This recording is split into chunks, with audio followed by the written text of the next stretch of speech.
আবার আজকে হচ্ছে সেই দিন, সেই দিনটায় টমি জিমিকে স্নান করাতে হবে।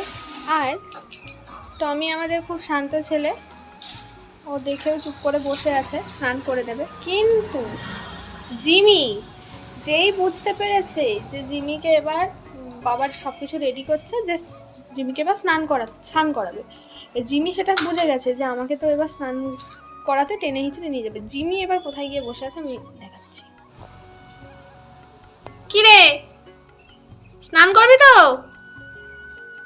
আয়। এমন দেখছে দেখো, তুমি যেদিকে চেন। চল আমার কাজ আছে।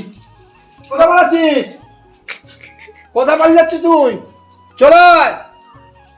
আয় চল। জিমি আয়, জিমি আয়। চল। একটুখানি দুটো সিঁড়ি ওঠো, দেখো উপরে পালাবে এক্ষুনি। দেখি দেখি দেখি দেখি দেখি দেখি কোথায় যাচ্ছিস? পুরো ওপরে।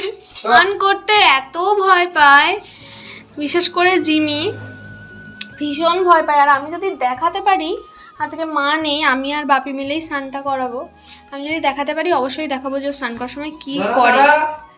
ফোন ধরার কেউ নেই, ভিডিওটা করতে পারবো কিনা আমি জানি না, কিন্তু যদি মনে হয় তো দেখাবো। আর ওর জন্যই এই মাস্কটা মানে তৈরি করা হয়েছে হাতে করে, যে ওকে না যদি মুখে এই মাস্কটা পরানো হয় একটু থামে না। মিকে স্নান তো করতে হবে, খুব টাইট। চলো চলো চলো চলো চলো। চলো চলো চলো চলো চলো স্নান করবে, চলো। আস্তে আস্তে লাগবে লাগবে বাবা, গোলায় লাগবে তো বাবা তোর। চলো চলো স্নান করবে, চলো। 1 2 3 4 5 6 7 8 9 10 11 12।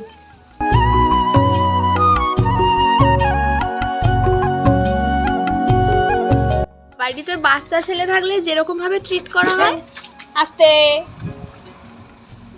টমি আর জিমিকে আমাদের বাড়িতে ঠিক সেইভাবেই ট্রিট করা হয়। ওই যে কান্নাকাটি হচ্ছে, শুরু হয়ে গেছে ছিল না, আর ওর একটু ঠান্ডাও লেগেছিল, ওই জন্য স্নান করানো হয়নি বেশ কিছুদিন।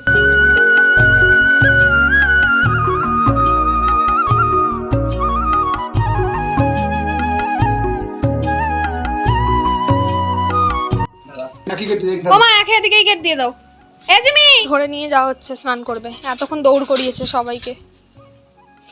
উফ।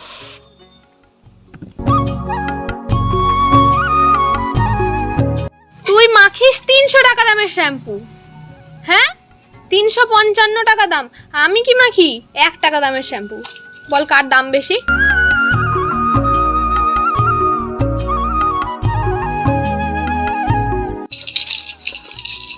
ওরে বাপরে,